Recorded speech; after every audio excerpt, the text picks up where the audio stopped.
السلام عليكم ورحمة الله وبركاته.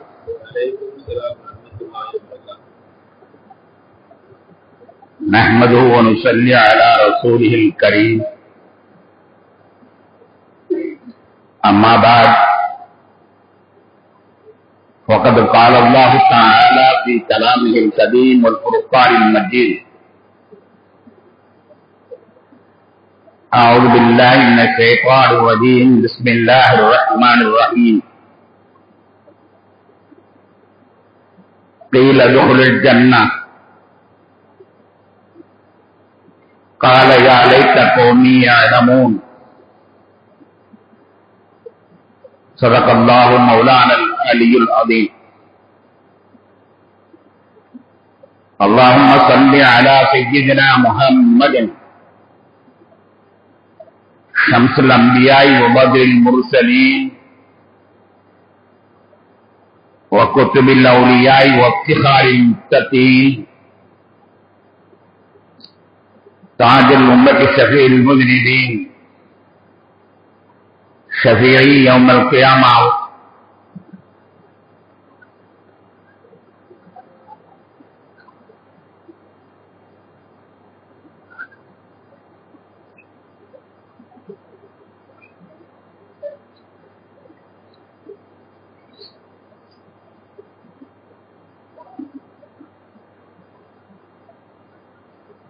கண்ணியத்திற்கும் மிகுந்த மரியாதைக்கு முடித்தான பெரியோர்களே, சகோதரர்களே, அல்லாஹ் தஆலா இந்த உலகத்தில் நமக்கு அழகான வாழ்க்கையை தந்திருக்கிறான். ஆடுகிறோம், ஓடுகிறோம், பாடுகிறோம், பள்ளு பாடுகிறோம்,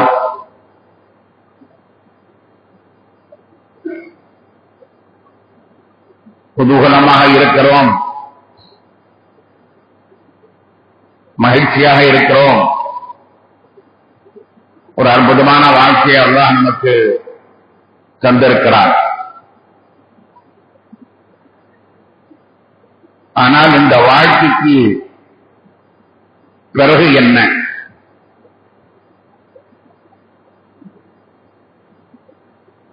மனித வாழ்க்கைக்கு பிறகு என்ன மர்மம்?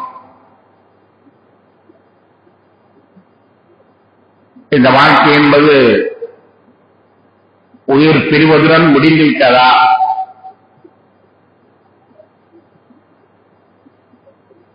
அதற்கு பிறகு தொடர்கிறதா என்பதை பற்றி நாம் அறிய கடமைப்பட்டிருக்கிறோம். ஆனால் 99.3 ஈசம் மக்களிடத்தில் இதுதான் வாழ்க்கை என்பதுதான் இருக்கிறது. கொலையில் வித்தியாசமாக இருந்தாலும் கூட அவர்களுடைய நடவடிக்கையை பார்த்தால் இதுதான் வாழ்க்கை, கொலைதான் என்பதாகத்தான் இருக்கிறது. ஆனால் உண்மை நிலை என்ன? இது சம்பந்தமாக எல்லா மதங்களும் ஆராய்ச்சி செய்கின்றன.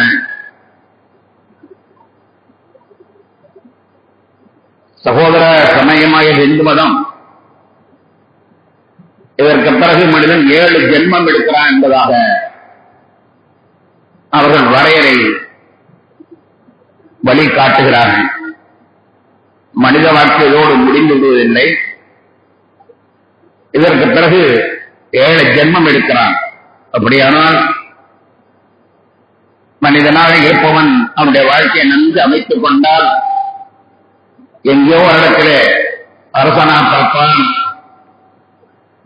இந்த வாழ்க்கையை அவன் தவறாக அமைத்துக் கொண்டால் எங்கோ ஒரு இடத்திலே மாடாக பிறப்பான்.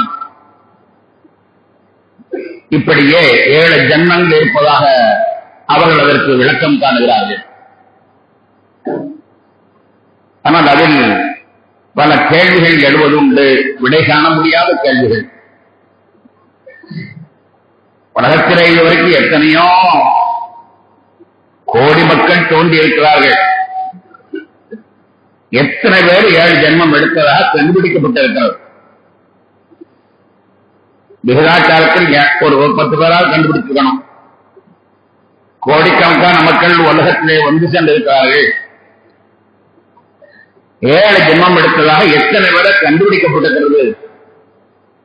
அங்கொன்று இங்கொன்று சொல்வார்களே தவிர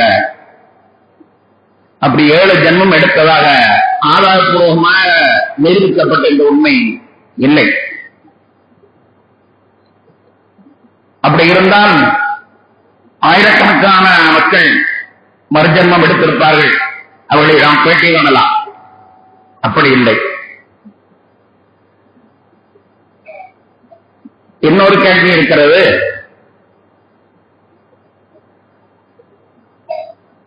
ஒரு உதாரணமாக சொல்லலாம். முற்காலத்திலே ரயில்வே ஸ்டேஷனிலிருந்து வில் வண்டியிலே ஏறி வீட்டுக்கு போகக்கூடிய பழக்கம்.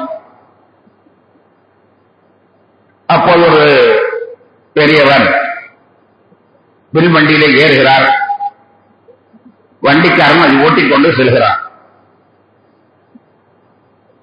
செல்லும் பொழுது இந்த வில் வண்டியில் போகக்கூடியவர் அவனிடத்தில் சொன்னார், தம்பி மாட்டை ரொம்ப அடிக்காது. மாட்டை அடிச்சுன்னா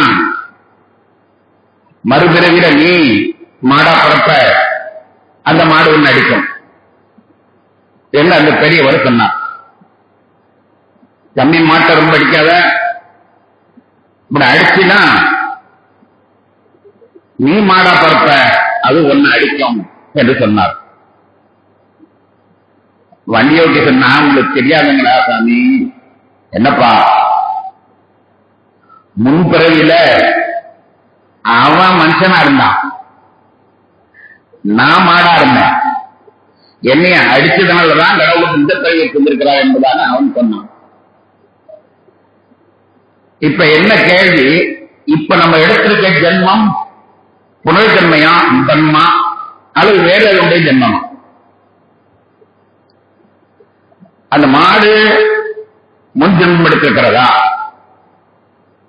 அல்லது அவன் முன் ஜென்மமா? இந்த கேள்விக்கு விடை காண முடியாத கேள்வி. இப்படியே ஒவ்வொரு மதங்களுடைய தத்துவங்களையும் எண்ணி பார்த்தால் வேப்பாக தோன்றுகிறது. ஆனால் எல்லோருக்கும் தெரிகிறது இந்த வாழ்க்கை இதோடு முடிக்கொள்ளக்கூடியது அல்ல, தொடரும். அல்ஹம்துலில்லாஹ், இஸ்லாம் ஒன்றுதான் மிக அற்புதமான விளக்கத்தை தருகிறது. வாழ்க்கை என்பது இதுவல்ல, வாழ்க்கை என்பது இதுவல்ல, இது நாடகம். வாழ்க்கை என்பது நாம் மரணிக்கையிலும் துவங்க இருக்கிறது. வயல் ஆகிறது ரியல் ஹைவான். வாழ்க்கை என்பது நாம் மரணித்ததுடன் தான் துவங்க இருக்கிறது. இது முன்னால் உள்ள நாடகம். நாடக நடிகர்கள் ஒத்திகை பார்த்துவிட்டு நடிக்கச் செல்வார்கள் அல்லவா? ஒரு நடிகன் ஒத்திகை பார்த்துவிட்டு தான் நடிக்கச் செல்வான். அதை போன்று இது ஒத்திகை நடந்து கொண்டிருக்கிறது. வாழ்க்கை என்பது இறந்த பிறகுதான் ஆரம்பிக்கிறது. கணியத்திற்குரியவர்களே, இறந்த பிறகு நாம் சாதாரண சடலம் என்று அதை எண்ணிக்கொண்டிருக்கிறோம். அந்த சடலம் கேட்காது, பேசாது, பார்க்காது என்று எண்ணிக்கொண்டிருக்கிறோம். ஆனால் இஸ்லாம் மிகக்கரிப்பான சிறப்பான விளக்கத்தை தருகிறது. இந்த மனிதன் இறந்து விட்டான். உடனேயே அவனுடைய உயிரை மலக்குகள் எடுத்துக்கொண்டு மேல் நோக்கி செல்கிறார்கள். அவனுடைய உயிரை மலக்குகள் எடுத்துக்கொண்டு மேல் நோக்கி செல்கிறார்கள். மேலே 2 இடம் அல்லாஹ் தயார் நிலையில் வைத்திருக்கிறார். 2 உலகம், எல்லியும் சிஜ்ஜின். எல்லியும் சிஜ்ஜின் என்று 2 உலகம் இருக்கிறது. இந்த உயிர் பிரிந்த உடலை ஒரு மலக்கு எடுத்துக்கொண்டு மேலே செல்கிறார். அது நல்ல உயிராக இருந்தால் நறுமணம் தமிழ்கிறது, வானமெல்லாம் மணக்கிறது. உடனே மற்ற மலக்கள் வந்து என்கிட்ட கொஞ்சம் ஓடு, நான் கொஞ்சம் நேரம் கொண்டு வரேன், என் பலகத்துக்கு ஏண்ட கொடு, நான் கொஞ்சம் கொண்டு வரேன், நான் கொண்டு போக ஒருத்தருக்கு போட்டி போட்டுக்கொண்டு அந்த உயிர் வாங்கி கொண்டே செல்கிறார்கள். கெட்ட உயிராக இருந்தால் நாசம் எடுக்கிறது. தூக்கி செல்பவனே மூக்கை பிடித்துக் கொண்டு அந்த மனத்தை செல்வார். வேறு யாரும் அவர்களுக்கு கை கொடுத்து வர மாட்டார்கள். கொண்டு போய் அந்த சிஜில், கெட்ட ஆத்மாவை சிஜிலே பதிவு செய்யப்படும், நல்ல ஆத்மாவை எண்ணிக்கொண்டே பதிவு செய்யப்படும். பதிவு செய்வதற்கு பின்னால் அந்த உயிர் திரும்ப வந்து விடுகிறது. பதிவு செய்துவிட்டு நல்லதாக இருந்தாலும் சரி, கெட்டதாக இருந்தாலும் சரி,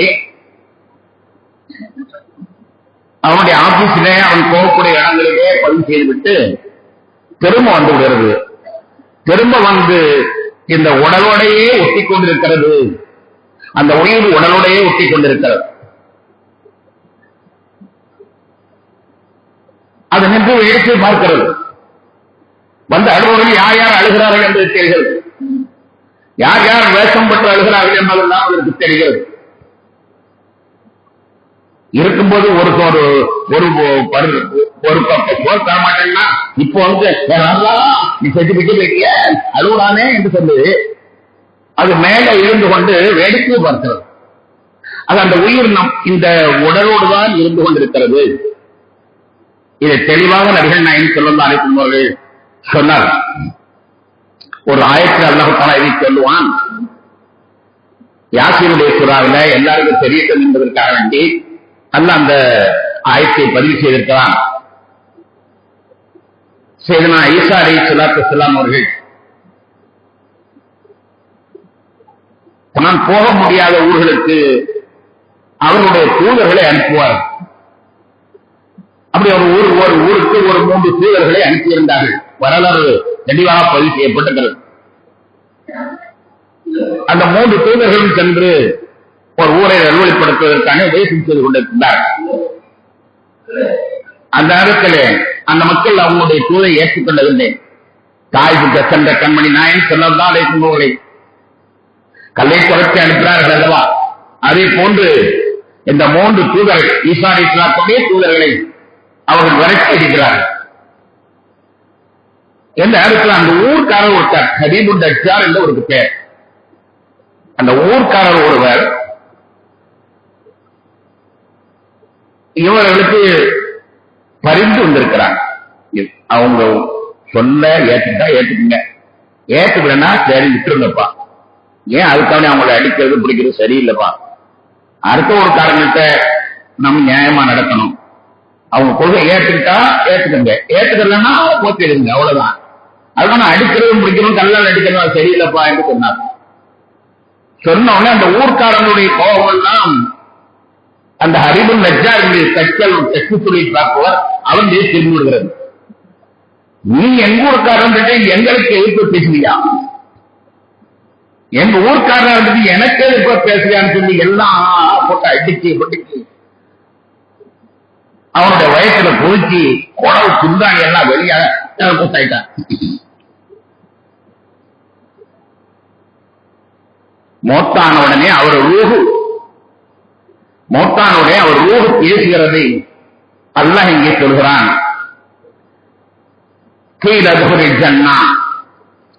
அந்த ரூஹிடத்திலே சொல்லப்பட்டது நீ சொர்க்கத்துக்கு போ என்று சொல்லப்பட்டது. ரூஹு பேசுகிறது என்பதை குர்ஆன் தெளிவாக பதிவு செய்திருக்கிறது. குர்ஆன் ஒரு வார்த்தையை பதிவு செய்தால் அது எவ்வளவு ஆதாரமானது என்பது தெரியும், நாம் அதை எவ்வளவு நம்பி இருக்கிறோம் என்று தெரியும். கீழ் ஜன்னா அந்த ரூஹிடத்திலே சொல்லப்பட்டது நீ சொர்க்கத்திற்கு செல் என்று சொல்லப்பட்டது. அப்ப அந்த ரூஹு சொல்கிறது காலை அழைத்த கௌமி அலமூன் பிமா கஃபரலி ரப்பி என்று அது சொல்லுகிறது.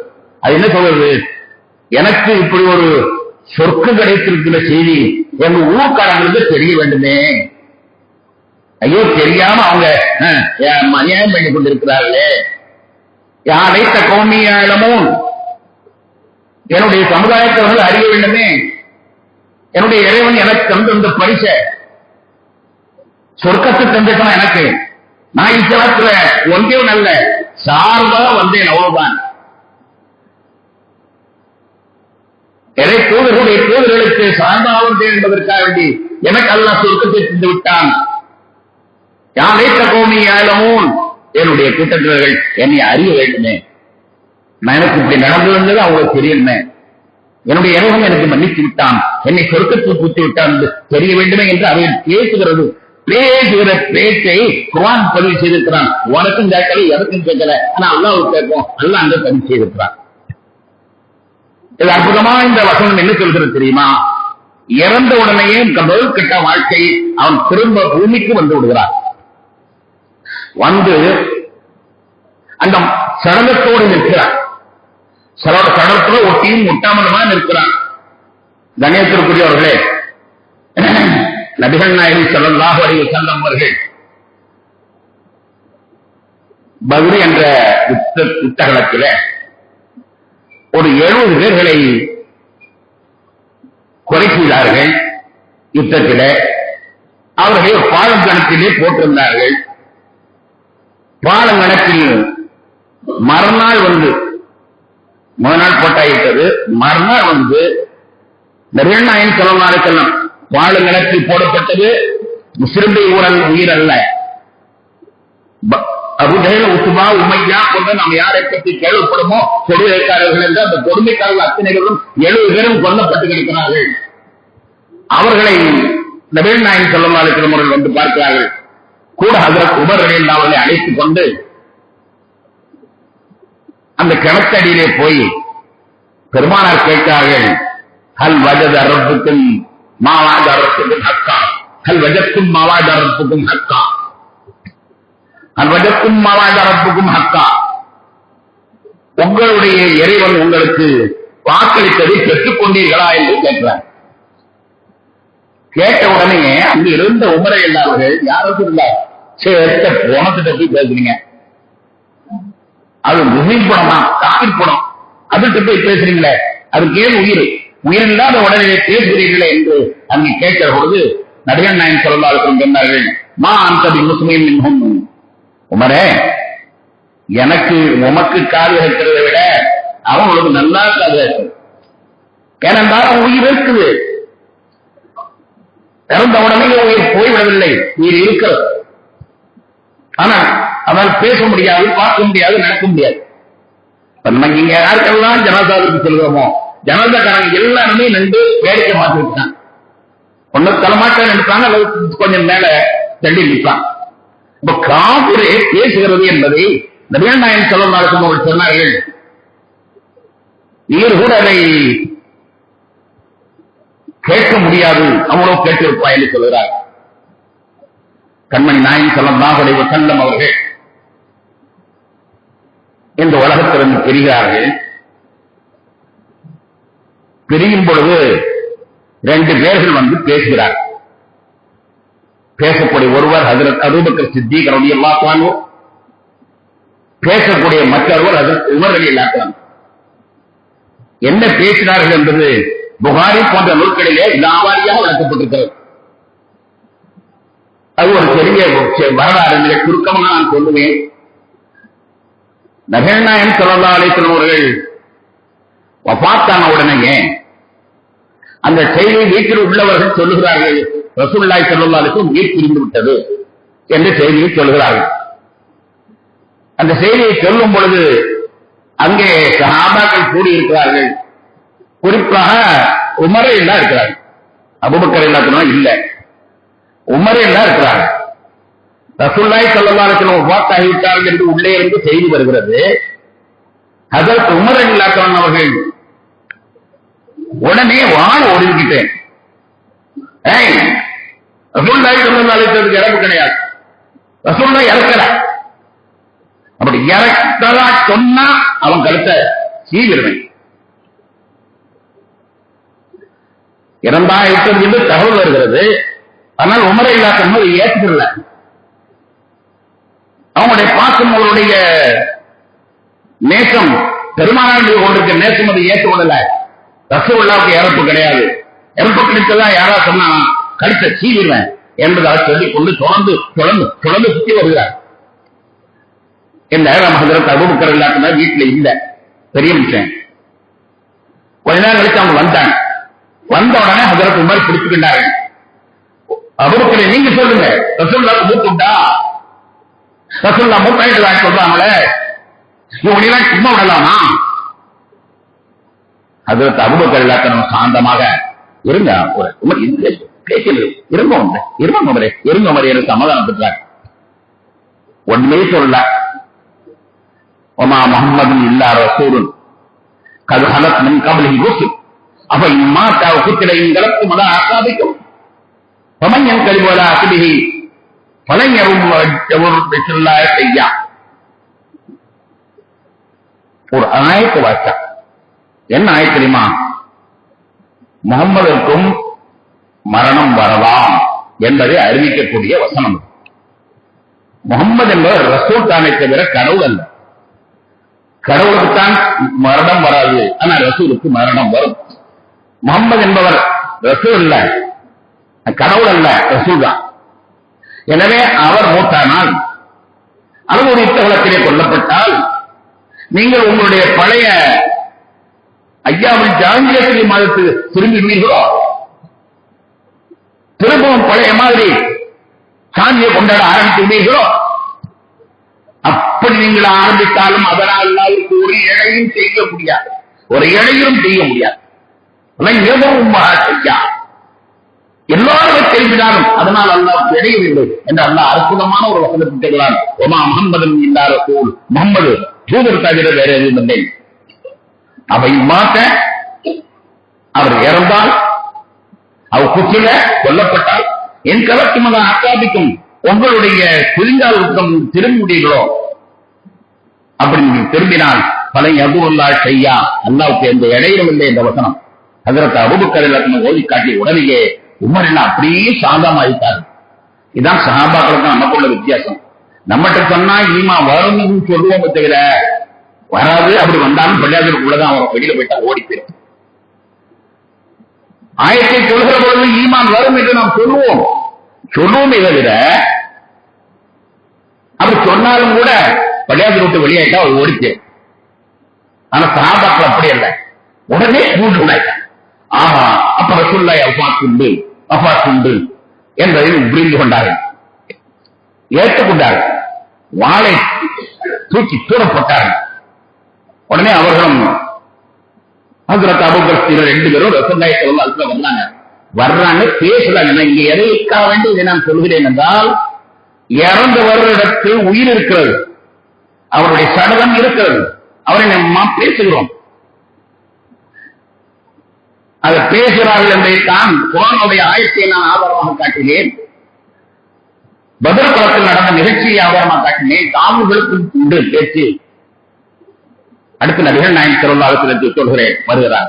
வந்த ஹஜ்ரத் அபூபக்கர் ரலியல்லாஹு அன்ஹு அவர்கள் நபிகள் நாயகம் ஸல்லல்லாஹு அலைஹி வஸல்லம் நெற்றியில முத்தமிட்டு கிட்ட ஐயம் மைத்தா யார சொல்லலாம், நீங்க உங்களை முகத்தை பார்த்தா இறந்த மாதிரி தெரியல, உங்க முகத்தை பார்த்தா இறந்த மாதிரி தெரியல, எப்படி இருக்கிறீர்களோ அப்படித்தானே இருக்கு என்பதாக சொல்லிவிட்டு ஒரு வார்த்தை சொல்றாங்க. என்ன வார்த்தைமா? அல்லாஹ் உங்களுக்கு 2 மரணம் தரமாட்டான். இப்ப அதை தத்துவத்தை நான் சொல்ல விரும்பவில்லை. அல்லாஹ் உங்களுக்கு 2 மரணம் தரமாட்டான் என்பதாக சொல்கிறார், சொல்லி பேசுகிறார். புகாரில வரக்கூடிய செய்தி. அது பிறகு உமரில் பேசுகிறார்.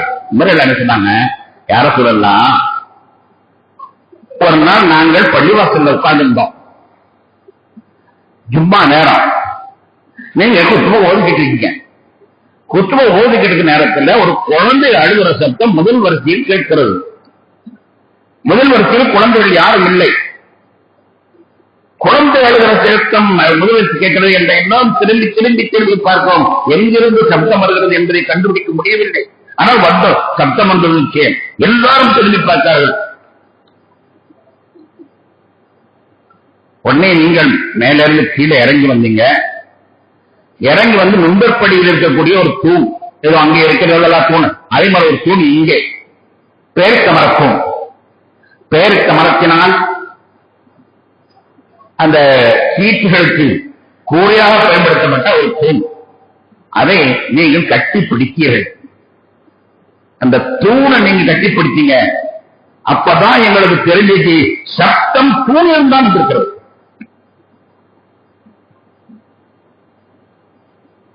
ஏன் தூணிலும் சப்தம்? யார சொல்லலாம், அந்த தூண் உங்கள் மீது பாசமாக இருக்கிறது. நீங்க ஃபத்வாவோட ஆளு, இன்னைக்கு அந்த தூணை விட்டுவிட்டு மெம்பரிலே புதிதாக பயணித்ததினால் அது அழுது பிரிவை தாங்க முடியவில்லை. என்னை விட்டு என்ற சொல், என்னை விட்டு விட்டார்களே என்ற சொல் என்ன செய்வார் சாய்வார்களே, சாயால் விட்டு விட்டார்களே என்று அது அழுகிறது. அழுவதை பார்த்தோம், எல்லோரும் பார்த்தோம், ஆயிரக்கணக்கான மக்கள் பார்த்தோம். ஒரு தூண், உயிரற்ற தூண், பூமியிலிருந்து வெட்டப்பட்டு தாங்குகோளால் நீட்டப்பட்ட ஒரு தூண், அது உங்கள் மீது பிரியத்தினால் அழுகிறது, குழந்தை அளவை கொண்டு அழுகிறது. அதை நாங்கள் பார்த்தோம் என்றால் ஒரு தூண் உங்கள் மீது வைத்திருக்கக்கூடிய அன்பை நீங்கள் அந்த நேரத்திலே சமாதானப்படுத்தினீர்கள். அப்படியானால் யாருக்குள்ளா ஒரு மரத்தோடே ஒன்று இருந்தது அழுந்தா இந்த அமர் உங்களை அழுந்துட்டு எப்படி இருக்க போலாம்? ஒரு மரத்தோடே உங்களை பிரிய முடியவில்லை, தாராள புரியுதா? அன்று நீங்கள் மாத்தாய்விடவில்லை, அந்த தூணை விட்டு மேலே சென்றீர்கள். அதை ஒரு தூணும் தழுந்து கொள்ள முடியவில்லை என்றால் இந்த ஜீவனோட உமர் எப்படி தாங்கிக் கொள்ள போகிறார்? அதனால்தான் பையன் நான் சத்தம் போட்டேன், உண்மைதான், சட்டமுட்டல் உண்மைதான். ஏன் சத்தம் போட்டேன்னா என்னால் நம்ப முடியல, உங்களை விட்டு பிரிஞ்சு என்னால் இருக்க முடியல, நான் பைத்தியமாய். பெருமானாடத்தில் ஒரே நடக்கிறார். இந்த வரலாறு பின்வாரிக்கப்பட்டிருக்கிறது. நபிகள் நாயகம் ஸல்லல்லாஹு பேசுகிறார்கள். ஆம், அதை போதுதான் உலகத்தில் யார் இறந்தாலும் சரி, முதலாவதாக அந்த ரூஹ் அங்கேதான் இருக்கிறது. அதன் பிறகு நாம் கழுவி குளிப்பாட்டி அந்த பிரேதத்தை கழுவி குளிப்பாட்டி மண்ணரிலே வைத்து மண்ணை மூடிவிட்டோமையானால் அந்த வெளியிலே இருந்த உயிர் அங்கனே இருக்கக்கூடிய உயிர் தான் அப்படியே போய் அந்த மண்ணுக்குள்ள பூந்து கொள்கிறது, அந்த உடலுக்குள்ளும் பூந்து கொள்கிறது. ரூஹுடைய இரண்டாவது பிரயாணம் அந்த உடலுக்குள்ளே செல்கிறது. அந்த உடலுக்குள் செல்கிறது, பேசுகிறது, கேட்கிறது என்பதை நபிகள் நாயகம் ஸல்லல்லாஹு அலைஹி வஸல்லம் இதா யஸ்மு கரஅன ஆலிஹி, உங்களுடைய செருப்பு சத்தத்தை அந்த மையத்து கேட்டால் செருப்பு சத்தத்தை காதில் கேட்குது. அப்ப இறப்பு என்றால் அழிந்து விடுவது என்ன?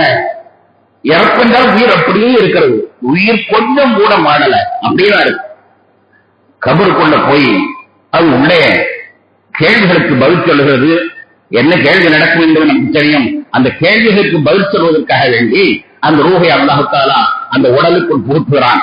ஆக நம்மிடமிருந்து வெளியான உயிர் ஆபீஸில் போய் கையெழுத்தப்பட்டு வந்து எங்கேதான் நின்று கொண்டிருந்தது. அதன் பிறகு அதை கொண்டு போய் மண்ணறையிலே பூட்டி கேள்விகள் கேட்பதற்காண்டி சோதனைக்காக வேண்டி அங்கே பேசப்படுகிறது. பேசப்பட்டு மர்ரப்புக்க உமாதினுக்க என்ற கேள்வியெல்லாம் கேட்க முடித்த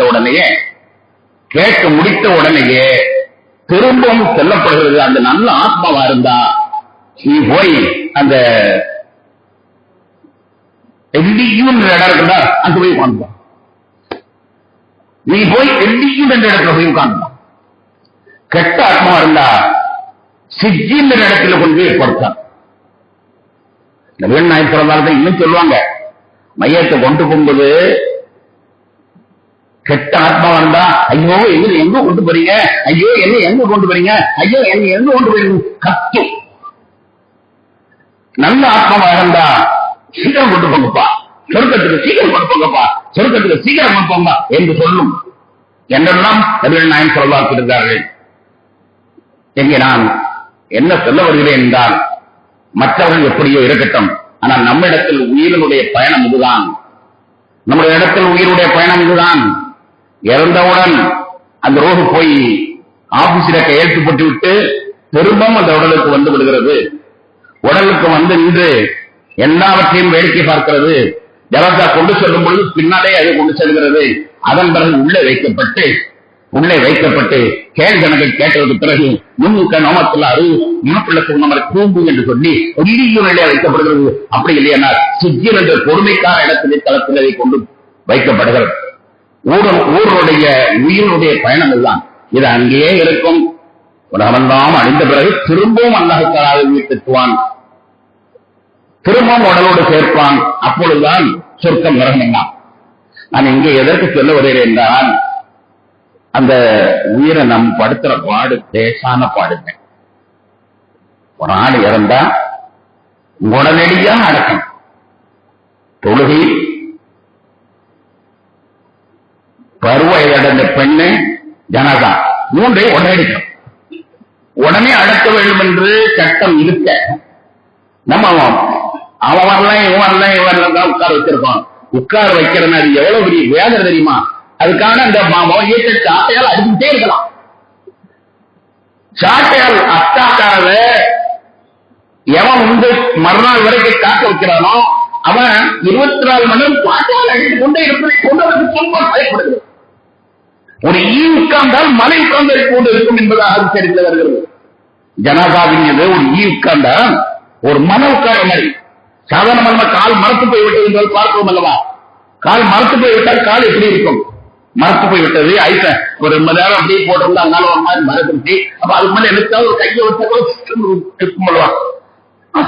அது போன்ற இந்த மரணமாக விட்ட இந்த உடலில அந்த உயிர் அன்புதான் இருக்கிறது.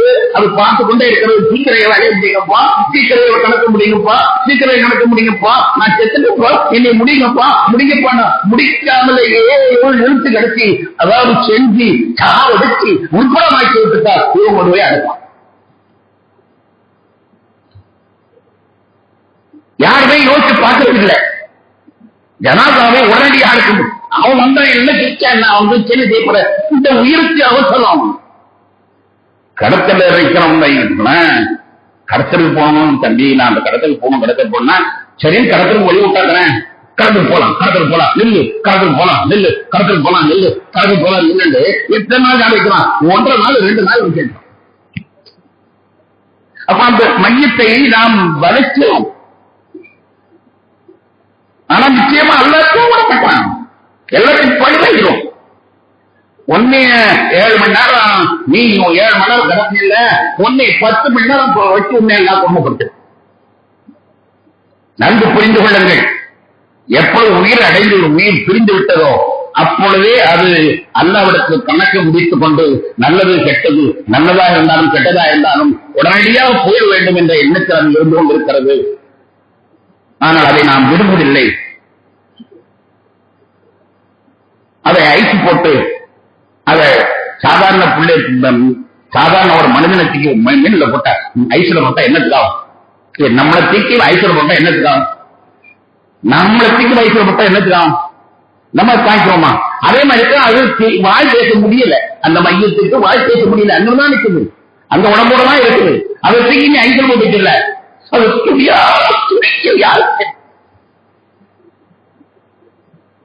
சிந்திப்போர்களே, சிந்தித்து பாருங்கள். ஏதோ கையாளாக அது உலகத்தில் இருந்துச்சுன்னா ஒரு குத்து விட்டமோன்னு அண்டவே சாவடிக்கும். உலகத்தில் மட்டும் ஒரு வந்து கைகால் வடிந்து எல்லாம் கொடுத்து பார்த்திருந்தானா அவனை அன்னைக்கே மவந்து பார்க்காம கூட மேலையாரி சாவடிக்கும். ஏன்னா கொடுமை எவ்வளவு கொடுமைப்படுத்துற. ஐசியில் வைக்கும் பொழுது நம்மளை ஏற்ற வச்சு தாங்குவோமா? ஒரு ஈ வைத்தால் மழை வைத்ததோட தூரம் இருக்கிற வலி வலிக்கிறது என்பதால் அதில் தெளிவா வந்து பொழுது அத்தனை மலையை தூக்கி வைத்துக் கொண்டு நம்ம வாங்க ஜாதியா திட்டிக்கிட்டு நாளை போல அவன் நீ வரணும் ஏன் வந்தா என்ன வாங்க போனா என்ன? அது அதான் சொல்லுது, நீ நாட்டு போற எப்படியாவது வைத்தல, நீ உருப்படி வேடலாம், உருப்படி வேடலாம், என்னை கொடுத்தா அதான் அப்படி வேடா, என்னையை கொடுத்தா அதான் அப்படியா? தகப்பனாரை இருக்கும்போது எல்லாம் அடிக்காமல் போவது ஒரு பெரிய பாக்கியம் அல்ல. தகப்பனார் உயிரோடு இருக்கும்போது ஒரு அடிக்காமல் போவது பெரிய பாக்கியம் அல்ல. அவரை மரணமானதுக்கு பிறகு ஒரு அடி கூட அடிக்காமல் நீங்கள் இருங்கள், அதுதான் உங்களுக்கு வேண்டியது என்பதை சொல்லி நினைவூட்டி, இஸ்லாமினுடைய சித்தாந்தம் இந்த வாழ்க்கை என்பது இது வேதம் நாடகம். இனிமேல் தான் வாழ்க்கை இருக்கிறது. அந்த வாழ்க்கைக்கு தயாராகுவதற்கு ஒருவரும் முயற்சிக்க வேண்டும். தயவு செய்து அடுத்த பயணிகளை இலகுவாக சீக்கிரமாக அனுப்பி வைத்து விடுங்கள், இலகுவாக சீக்கிரமாக அனுப்பி விடுங்கள். சாதாரணமாக ரிசர்வ் பண்ணிட்டு நீ அடுத்த இல்ல போ, நீ அடுத்த இல்ல போ, நீ அடுத்த இல்ல போ என்று சொன்னா அவனுக்கு எவ்வளவு சங்கடமா இருக்கும். அதே மாதிரி இவன் நேரம் அல்லாட்ட போக்குறான், சீக்கிரம் அனுப்புப்பா, சீக்கிரம் அனுப்புப்பா, நீதான் அனுப்பணும், பிற்பாட்டு கொண்டு சொல்லுது. ஆனா யாருமே கேட்கறது இல்ல, யாருக்காவது உழுவு இல்ல, எல்லாமே செஞ்சு வைத்த மாதிரி உழுவுற மாதிரி. அல்லாஹ் காப்பாற்றுவனாக. அஸ்ஸலாமு அலைக்கும் வரஹ்மத்துல்லாஹி வபரகாத்துஹு.